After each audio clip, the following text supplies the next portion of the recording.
Graça e paz, meus irmãos. Vamos continuar nosso assunto. Semana passada nós estivemos compartilhando a respeito do crescimento do reino de Deus, do avanço do reino de Deus, desde a época, dos discípulos, ou seja, dos apóstolos, quando Jesus ressuscitou, dando início este novo reino que nós vimos, como Daniel profetizou e tantos outros profetas. Então, qual foi o impacto do cristianismo na humanidade? Então, nós vimos algumas estatísticas que podem ser estudadas, especialmente dentro do assunto de missiologia, e também sobre a própria história da humanidade, à medida que nós progredimos, avançamos, e foi muitas coisas sendo estabelecidas, não apenas a explosão demográfica, como o aumento da população gradativamente, que especialmente nos últimos séculos nós tivemos um crescimento exponencial de uma maneira inacreditável, e hoje o mundo todo nós temos em torno de 8 bilhões e 200 milhões de pessoas. É muita gente. Nós aqui no Brasil, a população do Brasil todo está em 237 milhões de habitantes. Então agora pensa, 8 bilhões mais 200 milhões de pessoas vivendo no mundo hoje. Então é claro que isso também muda todas as projeções, e o cristianismo, por mais que ele cresça, ele está ainda tendo que ser comparado com esta multiplicação de pessoas ao redor do mundo, Mas nós vimos como que o cristianismo trouxe uma mudança muito grande na qualidade de vida dos habitantes deste planeta. Então, se Jesus não tivesse nascido e o seu reino, que não é deste mundo, como nós vimos na aula passada, não estivesse sido estabelecida aqui, certamente este mundo seria muito diferente.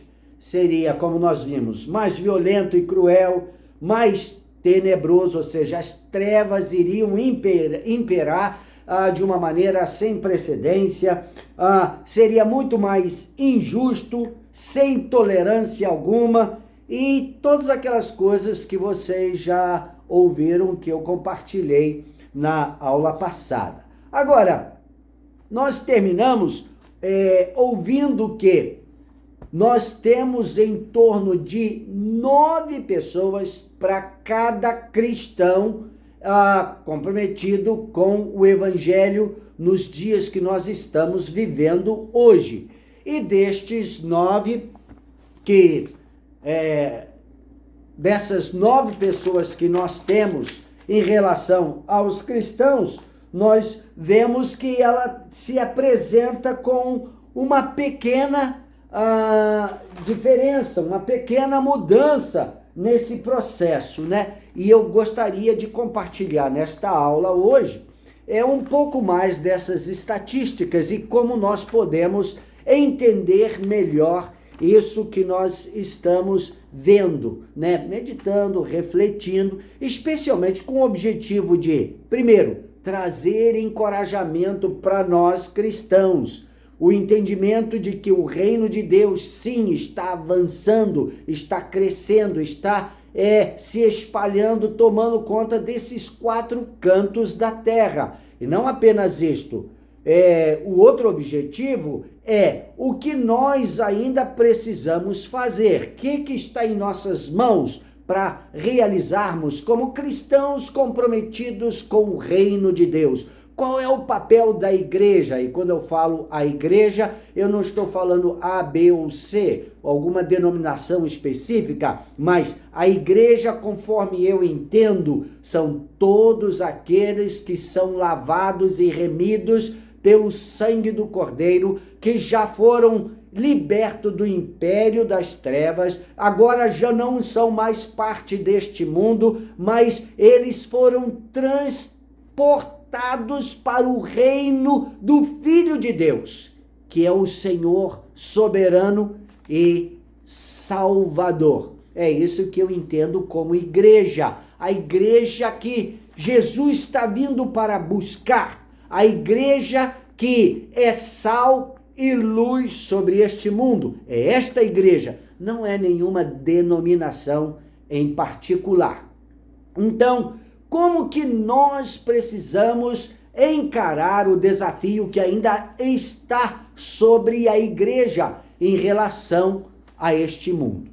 Então, quando nós pensamos no mundo, e eu trouxe aqui um pequeno globo para que nós possamos meditar sobre isso.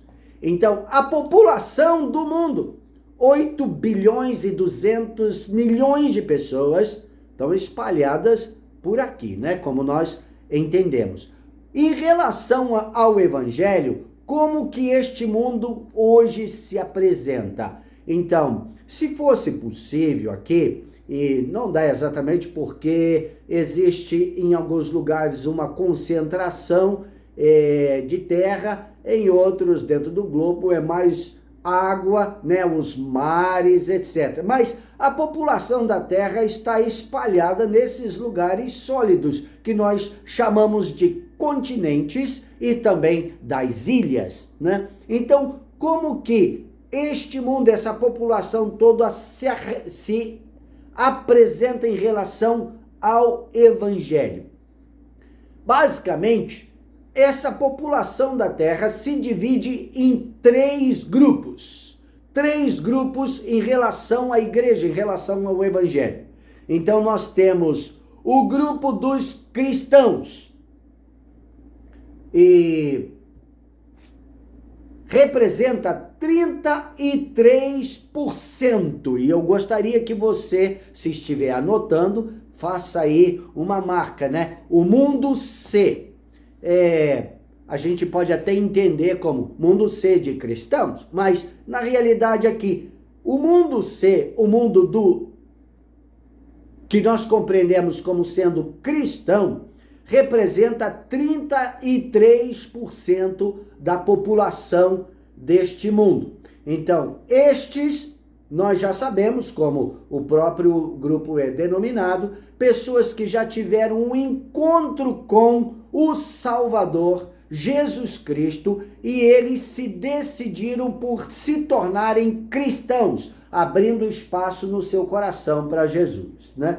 O outro mundo é conhecido como sendo o mundo B. Então veja, C, agora o mundo B. O que significa o mundo B? Ele compreende 43% da população do mundo.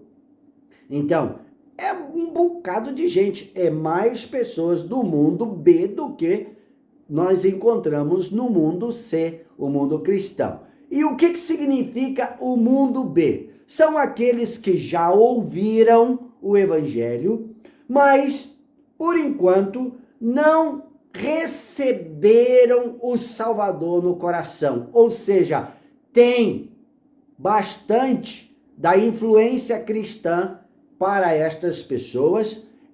Vários desses lugares, eles poderiam encontrar uma Bíblia, eles poderiam encontrar livros cristãos, eles poderiam adquirir material que fala sobre o cristianismo, mas no mundo B não existe ainda uma igreja cristã vigorante, uma igreja forte que possa estender de uma maneira sólida, dando uma oportunidade válida para aquelas pessoas que se encontram neste mundo de receberem Jesus como o Salvador. Em outras palavras, eles ainda, ou seja, o mundo B, ainda precisa muito da intervenção, do apoio, do investimento do mundo C, o mundo cristão, para que lá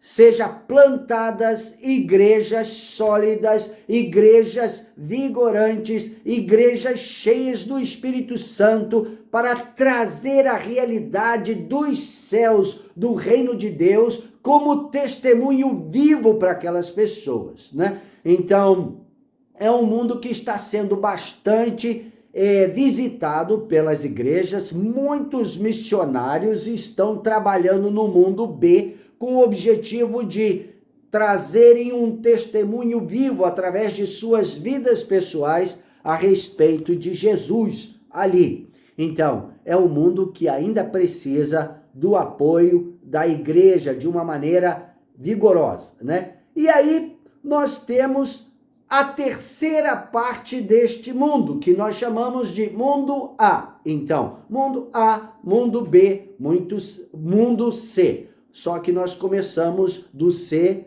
para o A, né? O que significa o mundo A? No mundo A, é uma parte que representa 24% da população mundial, e estes nunca ouviram o evangelho, nem sequer uma vez. Não tem nada da igreja lá. Este é o grande desafio que está diante de nós. Sem que alguém vá, eles ficarão sem o evangelho, sem o reconhecimento do Salvador e do amor de Deus. Esse é o grande desafio. E que está debaixo da nossa responsabilidade. E isso significa que de cada 4 pessoas existentes neste mundo, uma não tem nada do evangelho. E não é somente isso. Qualquer missionário que chega lá para apresentar o evangelho, ele não tem nem a história do cristianismo conhecida por aquele povo. Eles não sabem absolutamente nada. Então o missionário tem que chegar e começar a trazer o entendimento básico que todas as pessoas têm neste mundo, que é a própria criação, a natureza. Como a Bíblia nos diz, os céus manifestam a glória de Deus e o firmamento anuncia as obras das mãos de Deus. Paulo se refere a isso também em Romanos capítulo 1, quando ele diz que os atributos de Deus, os atributos invisíveis de Deus, assim também o seu eterno poder e a sua divindade, está lá em Romanos capítulo 1, verso 18, 19 e 20, aí você pode seguir a leitura, né? Claramente se reconhece e são vistos, percebidos pelas coisas que foram criadas por Deus.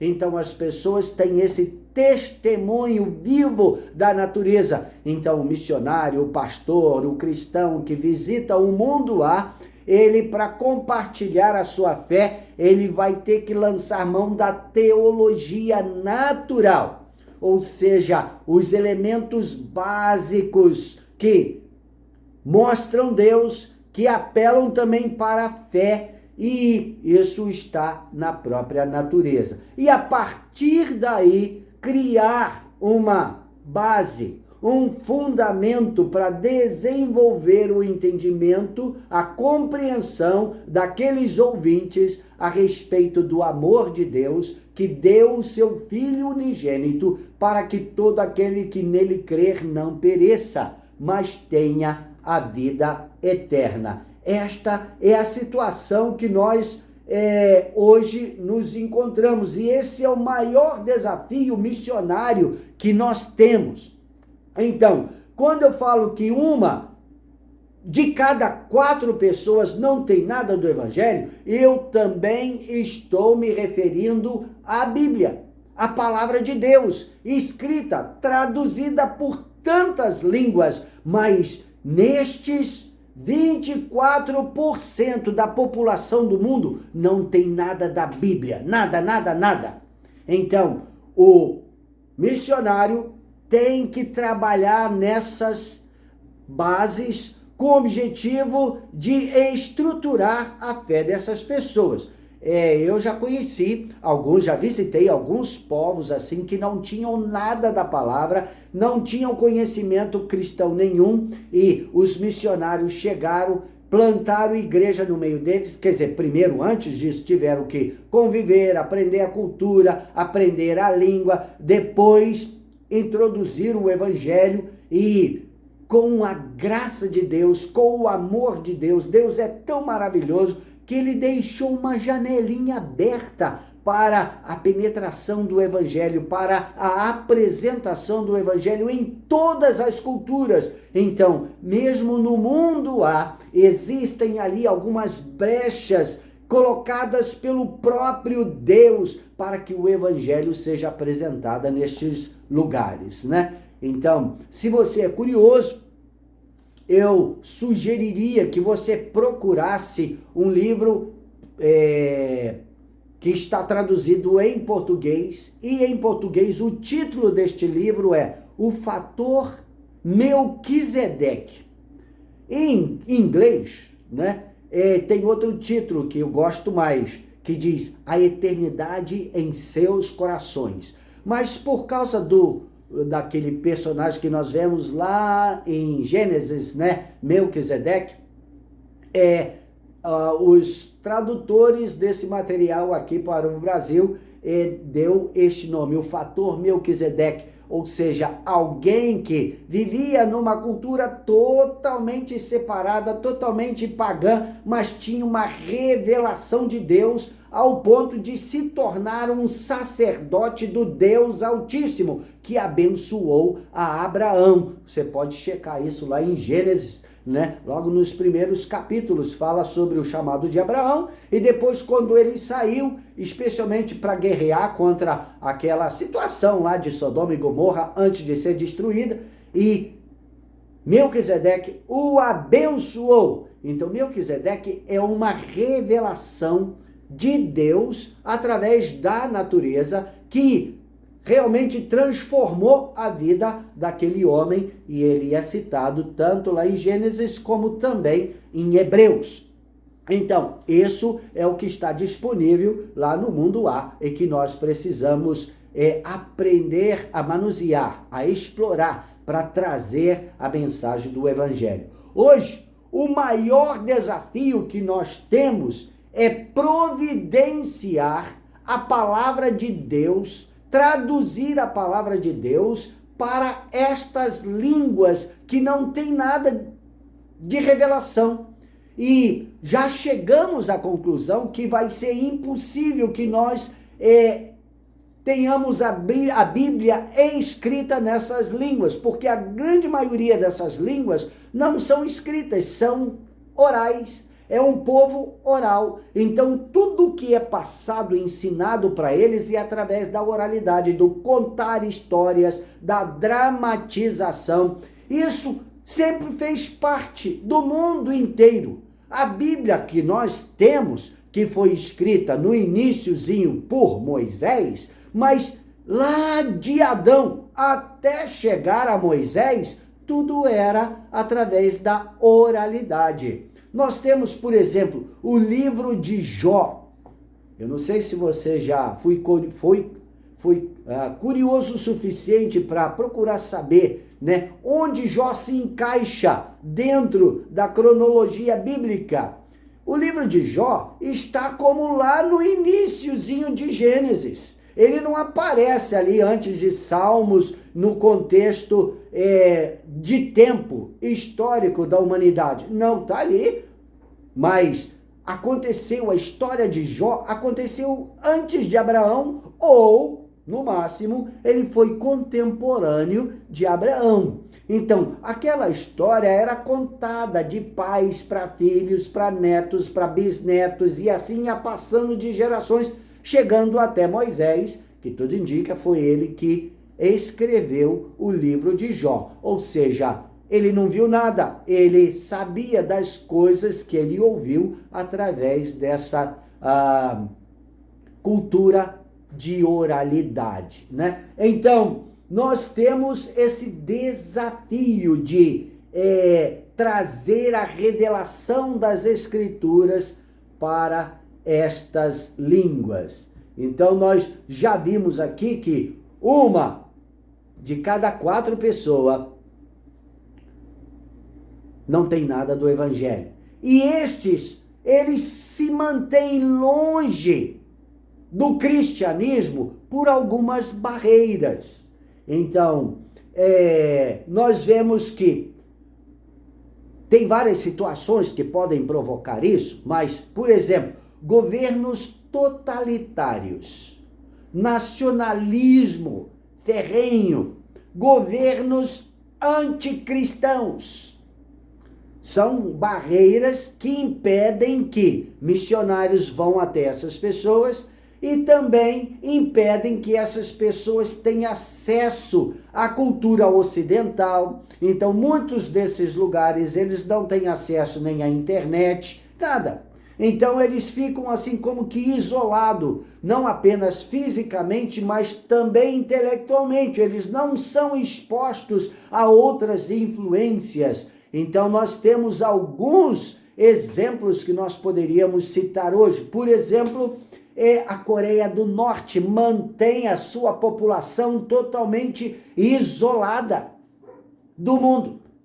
E tem tantas pessoas morando na Coreia do Norte que nunca ouviram de nada que acontece fora da Coreia do Norte. E isso significa que nunca ouviram também a respeito de Jesus. Eles precisam de alguém que possam chegar até lá. Isso é uma grande batalha de oração que nós precisamos travar a respeito desses povos, porque no coração de Deus, nós já sabemos, ele não quer que nenhum pereça, mas que todos cheguem a ter essa oportunidade válida de conhecer a Jesus e se decidirem por eles. Nós temos também o mundo muçulmano.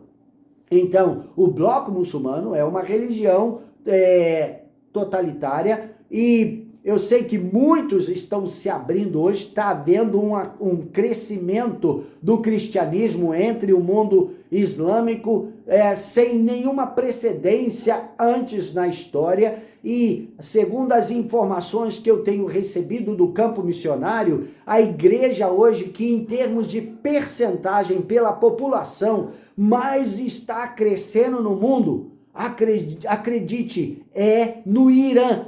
A igreja lá no Irã é o que mais está crescendo em todo o mundo nos dias que nós estamos vivendo hoje. Então significa que essas barreiras estão caindo por terra. Nós temos também o mundo budista, temos o mundo hindu, que estabelecem barreiras para que as pessoas não estejam debaixo do cristianismo.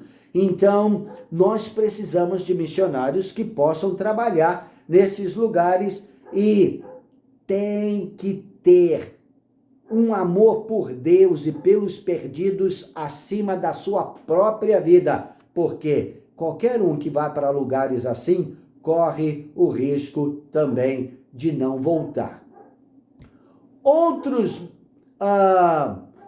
barreiras que nós temos que impede que essas pessoas tenham acesso ao Evangelho, além disso que eu já citei, né, a questão política, como também a questão religiosa, mas nós temos também o materialismo, perseguição religiosa e limites impostos sobre missionários, quer dizer, não conseguem visto para entrar no país. E olha, você não vai acreditar, mas a gente consegue dar nó em pingo d'água para criar jeitos de entrar em alguns lugares. Tem alguns países que são totalmente fechados para missionários ou para outros de religiões diferentes daqueles que eles professam lá. Então a gente consegue jeito de entrar através de negócios. Então, existem algumas profissões que são necessárias nesses lugares que são fechados, que não recebem missionários. Então, muitos missionários estão sendo treinados como profissionais em áreas específicas que são necessidade primária nesses lugares. Aí você tem médicos, enfermeiros, às vezes engenheiros, negócios de uma maneira geral, professores de inglês e tem outras matérias que missionários podem vestir esse uniforme e ir, mas o objetivo principal vai ser apresentar Jesus nesta cultura. Nós precisamos disso. A hostilidade contra os cristãos está dentro desse contexto, né? A perseguição, morte, e tem muitos mártires, ou seja, pessoas dando a vida para que o evangelho chegue a nesses lugares onde antes não chegou. Agora, isso estaria dentro da questão cultural, né? Porém, meus irmãos, isso eu falo com uma certa vergonha, tá? O que mais impede que esses povos conheçam Jesus e tenham a oportunidade de tomar uma decisão pelo Salvador, acredite, é a passividade da igreja em relação a estes que não têm nada do evangelho. Ou seja, o mundo B e o mundo A, que estão ainda tão necessitados da ação evangelizadora da igreja, a ação missional da igreja, e eles não têm recebido porque nós temos sido tão passíveis, não nos envolvendo como Deus nos chamou para nos envolver com a pregação do evangelho, com a multiplicação dos recursos que Deus tem trazido para nós, dedicada a estes que ainda esperam pela salvação.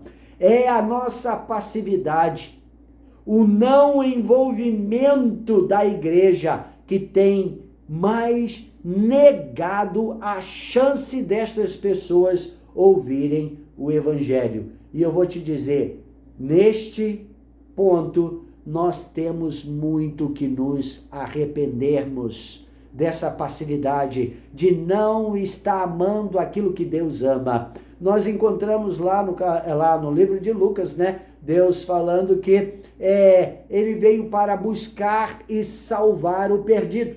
E nós, como discípulos de Jesus, precisamos amar e também sair em busca do perdido. O evangelho tem crescido, tem se estendido por este mundo afora, mas nós precisamos estar engajados com isso. Jesus, ele disse, toda autoridade me foi dada nos céus e na terra. Ide, portanto, e fazei discípulos de todas as nações, está lá em Mateus 28. Ele também diz, ide pregai o evangelho a toda criatura. Isso é indivíduos. Nós vemos e muitas vezes lemos, principalmente buscando avivamento para as nossas vidas pessoais e também para as nossas igrejas. Nós vemos lá Atos capítulo 1, né, que é a descida do Espírito Santo, Jesus falando, mas recebereis poder ao descer sobre vós o Espírito Santo e vocês serão minhas testemunhas, tanto em Jerusalém, ou seja, local, em toda a Judeia, ao redor da nossa localidade, Samaria, um pouco mais distante e até aos confins da terra. Isso inclui este mundo que eu apresentei para vocês, o mundo A, ou seja, aqueles que não têm nada do evangelho até então. Então nós vemos aqui, destes 9 que eu citei, que fazem parte para cada cristão, tem os nominais, lembra dos cristãos nominais, que já aceitaram Jesus, mas abandonaram a igreja, a fé, ou seja, não estão comprometidos com a causa. Nós temos aqueles que fazem parte do mundo B, têm influência cristã disponível entre eles, tem missionários trabalhando entre eles, mas ainda precisam de um gás maior, precisam de uma revelação maior. E tem, neste caso, o mundo A, aqueles que fazem parte do mundo A, que precisam mesmo, esperam até agora que alguém se levante e renuncie à sua própria cultura, ao seu bem-estar, à sua nação, às vezes a sua família, para ir até onde eles estão. Como diz a palavra lá, Romanos capítulo 10, né? Como ouvirão, se não há quem pregue? E como vão pregar se não forem enviados? Nós, como igreja, precisamos nos levantar para fazer diferença nesse processo. Quem vai ousadamente penetrar as barreiras culturais, as barreiras religiosas, as barreiras políticas, levando as boas novas do Evangelho? Nós precisamos orar para que a igreja se levante mais sobre esse chamado, que não é para uma, duas pessoas especiais, é o chamado da igreja. A igreja precisa se envolver com isso. Da mesma forma que nós estudamos que evangelismo não é um dom, é um chamado para todos os cristãos, a igreja, como corpo de Cristo, precisa se unir, precisa se despertar para que todos aqueles que ainda não ouviram tenham uma oportunidade válida. Ou seja, o que eu quero dizer com uma oportunidade válida de aceitar a Jesus? É quando o evangelho, a mensagem do evangelho é pregada de tal forma, com tal clareza, que essa pessoa vai entender e ela vai ter que dar uma resposta. Sim, eu recebo Jesus como meu Senhor e Salvador da minha vida. Ou ela vai dizer, eu entendi a sua mensagem, mas eu não quero me comprometer com esse Senhor ou esse Salvador. Eu quero viver a minha vida do jeito que eu achar que é prazeroso para mim. Então, essa pessoa teve uma oportunidade válida, mas ela escolheu não seguir, não se entregar, não se curvar diante do senhorio de Cristo. Vai chegar um dia onde ela vai ter que dobrar os joelhos e confessar que Jesus é o Senhor. Mas isso não inclui salvação. Porém, antes disso acontecer, Deus espera que nós, igreja, corpo de Cristo, façamos diferença neste mundo, fazendo com que o seu reino avance para os quatro cantos da terra. Então, meus irmãos, este assunto é um assunto maravilhoso, fascinante. Tem muita coisa que nós podemos aprender. Eu estou aqui procurando trazer uma palhinha para vocês, apenas que, quem sabe, vai despertar alguns para procurar conhecer mais. E assim, tem tanto material hoje disponível sobre missões mundiais, missões ao mundo C, cristãos, ao mundo B, aqueles que já têm bastante do evangelho, mas não o suficiente, e também o mundo A, que não tem nada. E nós temos a responsabilidade de apresentar Jesus a esses 8 bilhões e 200 milhões de habitantes deste planeta. Nós vamos continuar essa nossa reflexão e aí na próxima semana eu vou falar sobre o que é que nos prova de uma maneira assim, sem que haja dúvida que o que eu acabei de dizer é uma realidade. A maior barreira que nós temos para que as nações conheçam Jesus, infelizmente, é a nossa passividade. Olhares apenas para dentro de nós mesmos e não para este mundo que está no coração de Deus e que Ele diz que nós precisamos também compartilhar deste mesmo amor.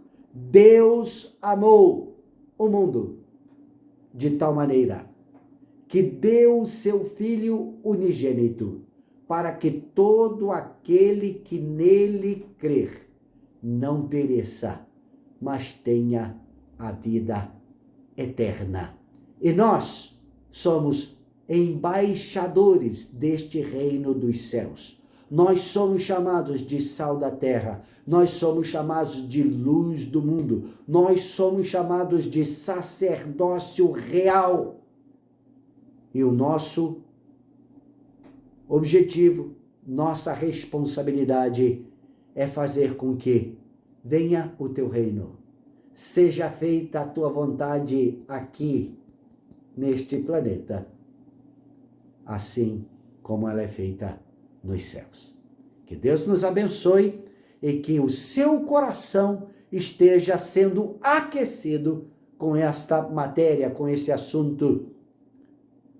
E as nações? Como elas ficam diante do olhar da igreja? Pai, obrigado pela tua palavra, obrigado porque o evangelho chegou até nós, porque alguém nos amou ao ponto de sair da sua cidade, da sua nação, vir ao Brasil, aprender o português e ensinar a salvação para nós, os brasileiros.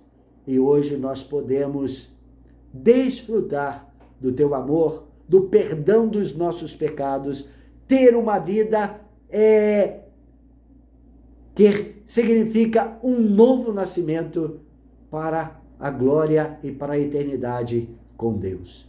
Te louvamos por isso e eu oro para que o nosso coração também esteja, Senhor, impulsionado para que aqueles que ainda não te conheçam venham a te conhecer em breve.